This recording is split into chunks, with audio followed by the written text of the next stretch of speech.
Ma pratique du Reiki, elle évolue tous les jours. Et ce que je me rends compte maintenant, c'est que alors qu'avant j'échangeais beaucoup après les séances par SMS, maintenant je préfère faire un échange au téléphone parce que je me rends compte que les gens que je soigne, ils ont souvent besoin de cet échange pour pouvoir dire finalement ce qu'ils ressentent le plus et sortir des choses qu'ils ne m'auraient pas dites par message.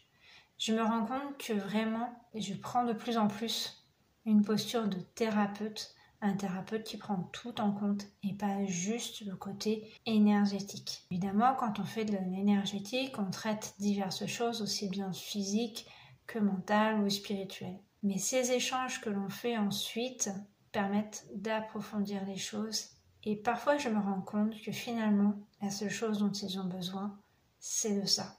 Et le Reiki n'est qu'un prétexte pour pouvoir avoir ces échanges. C'est aussi ça que je veux mettre en avant dans l'accompagnement que je propose. Évidemment, il y a la partie formation, mais il y a aussi tout l'accompagnement que je peux proposer et qui va prendre en compte d'autres choses, le côté psychologique, qui va mettre aussi en avant d'autres outils et surtout qui va m'aider à révéler ce que toi, tu as besoin.